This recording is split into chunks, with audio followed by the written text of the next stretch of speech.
This is Andy Perov, Boxing Social, and I'm joined by the source, Lawrence Okolie. Lawrence, how are you doing? I'm good, thank you. How are you? I'm good, thanks. Obviously, good to hear you doing well. You've arrived in Saudi Arabia ahead of Ruiz-Joshua 2. You got some news for yourself that we will come on to in a bit. But let's start off with the main event ahead of Saturday night, Ruiz-Joshua 2, as I've mentioned. What are your thoughts on it as we're only a day away now? I feel happy with the weights as well. You know, AJ's lighter, Ruiz is heavier. So in my opinion, that's going to work in AJ's favour because he can maybe get a bit more boxing movement. And also if he gets hit with any good shots, he'll be able to recover better because he'll be in more physical condition. What was your thoughts on Ruiz coming in so heavy, a stone heavier than the first fight out in New York? Maybe it's down to his game plan, to be explosive and compact. Maybe be able to take AJ's punches more and load up with his, but I think that's the wrong tactic for him. But, for me, I'm happier about that, because I want AJ to win. So I feel more confident even today than I did yesterday. AJ coming in underneath 17 stone this time round. A lot of people throughout the week have kind of suggested they reckon he'll either look to box on the back foot, move around the ring, or he'll look to put it on Ruiz early on. Which way do you think it should go? What are your thoughts on it? I just want him to win, so I don't really care how, but I just believe at that kind of weight, it reminds me more of his Olympic weight, his professional debuts where he was going in there, loads of punches, getting it done.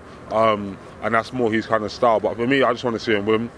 So go in there, he's a lot taller, just keep it long and strong because obviously I'm more of a spoiler and that sort of thing. So I think AJ's style is more aggressive, so I think I'd like to see him do it and get him done. So how does the fight play out in your own mind? Break it down for me, Lawrence. I think it'll go similar to the first fight for the first 3 rounds where they're boxing and moving, AJ gets the distance right and hurts him and doesn't make the silly mistakes of holding his feet and gets it done. I would think between 5 and 7. I know Ruiz hasn't been stopped and he's got a heart of a lion and all that, but I just think that with Ruiz probably being a more stationary target now and believing a bit too much in the last fight and the power shots and all that, he'll be a sitting target. AJ's always had a tremendous amount of pressure on him from the moment he won Olympic gold to his first world title fight against Charles Martin in only his 16th fight and so on. How do you feel he'll cope on Saturday night? Do you think there's more or less pressure on him without those world titles going in as a challenger? Probably more, you'd think. You know what I mean? It's not like he doesn't care about winning. Just because you don't have the belts doesn't mean you don't want to win them. You know what I mean? So there's definitely pressure, but he's been dealing with pressure from Olympics, Dylan White, Klitschko. The list goes on. Headlining Wembley, headlining Principality.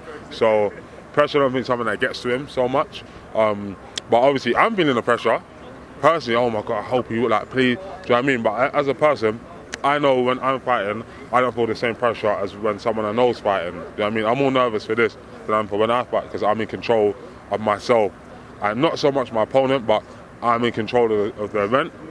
But with this one, I'm just a bystander, just hoping that he's able to pull it off, so I think he'll be calm. AJ obviously manages you and you're very good friends with him. Last time out, just before the first fight, people were kind of suggesting that he had a few issues, some saying they got knocked out in sparring the week before, some saying he had a panic attack in the dressing room, etc. Yeah. How has he looked this time around when you've been with him? Mentally, how prepared has he looked? Yeah, he looks calm, he's just the same as usual, you know what I mean? Just very relaxed, still joking, some people switch it up, I need to be really aggressive all of a sudden. No, just same. You're the same person, just you took it out and now you're bouncing back. So he's been looking calm. I'll just get a word on yourself as well. It's finally here. Krzysztof Glowacki. It's been ordered by the WBO. How excited are you for when everything's finalised, you're going to get your first world title fight? It feels good, I can't lie, because I took a lot of fights just hoping to get to this place, I remember from my pro debut thinking, wow, am I going to win my pro debut? Am I going to be someone that loses their first one? And then after that, I just went for it. I took all the fights that I could, as early as I could. Chamberlain early, Askins early, Luke Walker, you know what I mean? All these fights trying to get out the experience. And now to sort of be in a position where it's not like it's been handed to me, it's been sort of I don't want to say destined because I hate when people say that too much, but kind of Uzik's moved up, relinquished all the belts. Glowacki and Bradis have a fight. Bradis wins by disqualification, a weird kind of win. And now I happen to take the fight I took and get to number 2 at the WBO. So now I'm mandatory. So it's crazy. I'm happy. I feel very, very confident in getting the victory, and we can go from there. In the ideal world, when will you have that world title fight? Hopefully end of February, March. So then I have 3 months of solid camp. Right now I'm just ticking over it'd be good to get 3 months in for such a big fight, and then that gives me enough time to then go for unification. I don't want to look too far ahead, but I'd like to unify with the WBA champion after I won.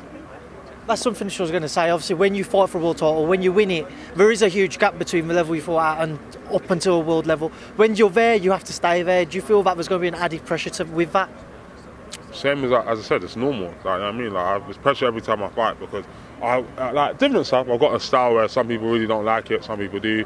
I've got a personality where some people don't like it, some people do. So I always have pressure, but I don't really feel it. Do you get where I'm coming from? I'm very calm about it also. For me, I already know what I want to do. I don't want to just win the WBO and then like defend it against whoever. I'm generally, if I'm able to, which I will, beat Glowacki, I'm gonna pressure Eddie and that to get me a unification straight away, and then we keep going from there. Like, because I feel like I always need to be pushing for more. Like, I didn't win the British title and think, yes, I've done it.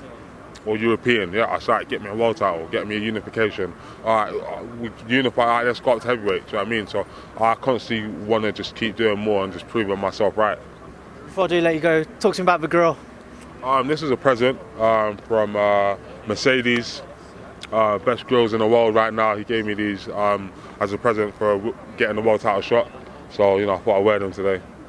Any chance you can spit some bars for us? Because I know you kind of bottled it as well. We managed to say it again. I'll bottle it again. When I win the world title, I might do a rap, but as a rap, nah. Right now, I won't be doing it. We'll hold you to that, Lawrence. Lawrence, it's always a pleasure to catch up with you. Best of luck in future. I'll see you after the fight. Cheers, man. Thanks,